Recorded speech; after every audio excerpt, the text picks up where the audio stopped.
ભવસંભવભીતિભેદનમ સુખસંપત્કરુણાનિકેતનમ વ્રતદાનતપઃ ક્રિયાફલમ સહજાનંદગુરુમ ભજે સદા. ઈષ્ટદેવ નિજ મંદિરમાં વિરાજમાન વાલાવાલા હરિકૃષ્ણ મહારાજ લક્ષ્મણ દેવ તથા રવિસભાના માધ્યમથી આપણે આપણા ઈષ્ટદેવ જે ભગવાન સ્વામિનારાયણ તેની પરાવાણી વચનામૃતની કથાનો રસપાન કરાવતા શાસ્ત્રી સ્વામી ચેરમેન શ્રી સંત વલ્લભદાસજી સ્વામી, આચાર્ય પ્રવર શ્રી રાકેશ પ્રસાદજી મહારાજ શ્રી, દરેક બ્રહ્મનિષ્ઠ સંતો, યજમાનશ્રીઓ અને વાલા ભક્તો બધાને ભાવથી જય સ્વામિનારાયણ. આજે ઈંડોળા ઉદ્ઘાટન, જોકે ઈંડોળા ઉત્સવ મહારાજે બહુ ભવ્યાતિથી કરેલો, એ પરંપરાને જાળવી રાખીને વડતાલમાં પણ ઘણા વર્ષો થયા. બહુ નયન રમ્ય, બધાને દર્શન કરવાની, ભગવાનને ઝૂલાવાની ઈચ્છા થાય એવા સરસ મજાના વડતાલ સંસ્થા દ્વારા ઈંડોળા અદ્ભુત કલાત્મક તૈયાર કરવામાં આવે છે. પહેલાં આપણા ઉત્સાહી અક્ષર નિવાસી પૂજ્યપાદ શ્યામ વલ્લભ સ્વામી બહુ દિવસને રાત મહેનત કરી અને હિંડોળા ઉત્સવ કરાવતા, પણ 2 વર્ષથી આપણા શિક્ષાપત્રી મહોત્સવ અને લક્ષ્મીનારાયણ દેવ દીવસ્તુતિ મહોત્સવને કારણે આપણે મુલતવી રાખતા. પણ આ વર્ષે પાછા એવા નવા ભવ્ય અને દિવ્ય હિંડોળાનું આયોજન કરેલું છે. એ હિંડોળા ઉદ્ઘાટનના યજમાન અમારા નટુભાઈ ચોવટિયા બહુ સારા એક સન્નિષ્ઠ વડતાલના નિષ્ઠાવાન હરિભગત છે. એકદમ ડૂબી અને સેવા કરે છે. આમ તો હું વર્ષોથી આ નટુભાઈને ઓળખું છું, પણ 10 વર્ષ થયા જ્યારથી હોસ્પિટલનું જ્યારથી કામ ચાલુ કરવાનું થયું ત્યારથી જ એકદમ નિર્માનીપણે બધાને સાથે રાખી અને હોસ્પિટલમાં ભલે પ્રમુખ જે પણ હોય, પણ એ વડતાલમાં કેમ કોઠારી જે પણ હોય એમ ગોવિંદ સ્વામી કાયમીના કોઠારી છે, એમ અમારે પ્રમુખ હોસ્પિટલમાં જે હોય ફરતા હોય વર્ષે વર્ષે, પણ કાયમીના પ્રમુખ તમારે નટુભાઈ છે. એટલે નટુભાઈ હોસ્પિટલમાં બહુ સેવા આપે છે. એ આજે યજમાન છે. એનો પરિવાર પણ બહુ પવિત્ર છે ને વર્ષોથી આ સેવા કરે છે.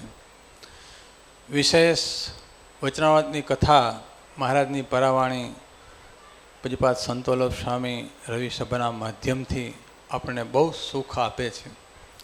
મહારાજનો જે રદગત અભિપ્રાય, જે ગોપાળાનંદ સ્વામી પોતાના આસને રહીને મહારાજ ધામમાં ગયા પછી વચનામૃતની કથા કરતા અને સહેજે સહેજે બધા સંતો અને હરિભક્તો ખેંચાઈને આવતા, એમ પહેલો રવિવાર હોય, રવિસભાનું ખ્યાલ આવે એટલે આજુબાજુના 15-20 કિલોમીટરના ગામડામાંથી દરેક હરિભક્તો, બહેનો, ભાઈઓ બધા જ રવિસભાનો લાભ લે છે.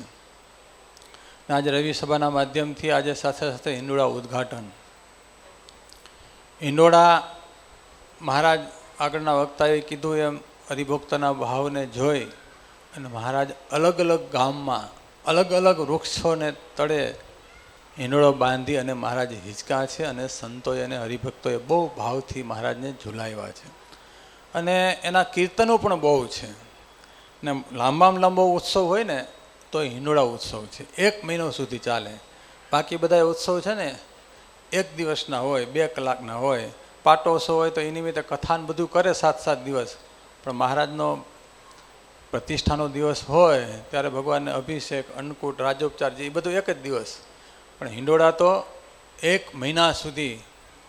આ તો હવે આપણી જરા જૂની પરંપરા જે થોડી લુપ્ત થતી જાય છે. બાકી ગામડે ગામડે તમે જુઓ જૂના જમાનામાં તો બધા દાદાઓ અને બધા સાંજે ભેગા થઈ મંદિરમાં આવી અને ઝીલણિયા કીર્તન, ઉત્સવયા કીર્તન સરસ મજાના બોલતા હોય. આપણે એમ થાય ભગવાનને ઝુલાવતા હોય, આપણે એમ થાય કે સાંભળા જ રાખી, ઝુલાવ્યા જ રાખી, એવી આપણી પરંપરા છે. તો એ પરંપરાને જીવંત રાખવા માટે વડતાલ સંસ્થા દ્વારા બહુ સરસ યુવાનોની ટીમે બહુ સારી મહેનત કરી અને સારા હિંડોળા બનાવ્યા છે. ને અત્યારે આપણે ઉદ્ઘાટન તરફ જવાનું છે. એ પહેલાં પૂજ્ય મહારાજશ્રીની બધા સંતોએ વાત કરી.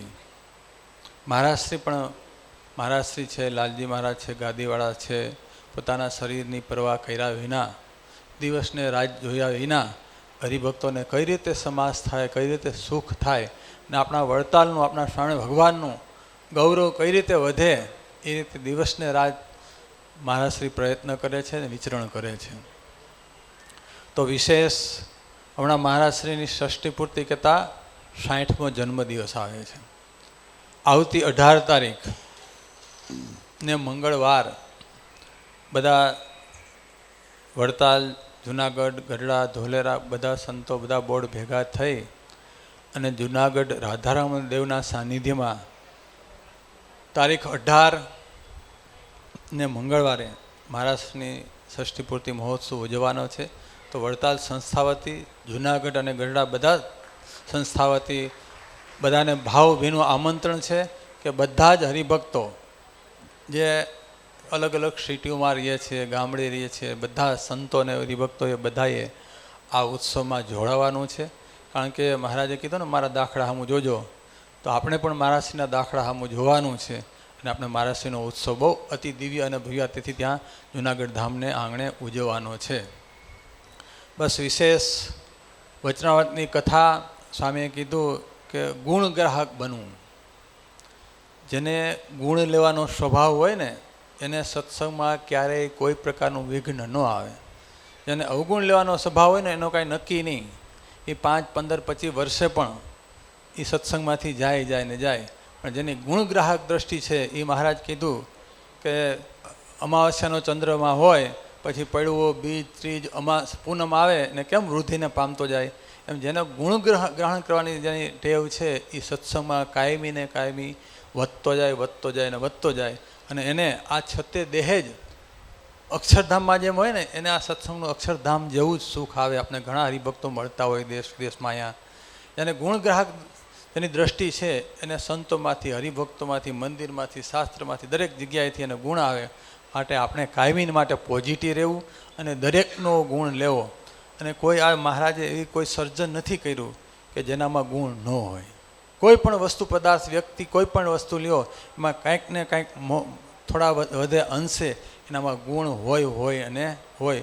ગુણ ને અવગુણ બંને હોય. પણ આપણે સત્સંગમાં આગળ વધવું છે, બરાબર છે, આપણે ભગવાનનું સુખ લેવું છે, તો આપણે દરેકમાંથી ગુણ લેવો. ગુલાબનો છોડ છે તો એમાં સરસ મજાના ફૂલ છે, કોમળ ને સુગંધીમાન, ને સાથે સાથે કાંટાય છે. પણ જેને કોમળતા જોઈએ છે, જેને સુગંધ જોઈએ છે એ ગુલાબને ચોટે, ગુલાબને લીએ.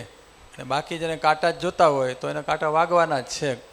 માટે આપણે દરેકમાંથી ગુણ લઈ અને સત્સંગમાં આગળ વધીએ.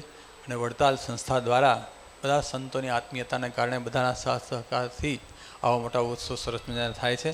તો 1 મહિનો સુધી આ હિંડોળા ઉત્સવનો આપણે લાભ મળશે. તો દરેક હરિભક્તો જો કે બહુ બસો ભરાઈ હિંડોળાનું દર્શન કરવા આવે છે. વડતાલ આવે, મેદપુર આવે, ખંભાત આવે, બધા આજુબાજુના ગામડામાંથી બહુ હરિભક્તો દર્શન કરવા આવતા હોય છે. તો આ વર્ષે પણ વડતાલ ધામમાં આટલા દિવ્ય અને ભવ્ય હિંડોળા મહોત્સવ ચાલે છે. તો બધા જ હરિભક્તો એ હિંડોળાના દર્શનના ખાસ લાભ લઈએ. અને યજમાન પરિવાર અને ખૂબ ભગવાનને પ્રાર્થના કરીએ કે એને પરિવારમાં ભગવાન ખૂબ સુખ અને શાંતિ આપે અને આવી સેવા કરતા રહીએ એ ભગવાનના ચરણોમાં પ્રાર્થના. બધાને ભાવથી જાજા કરીને જય સ્વામિનારાયણ.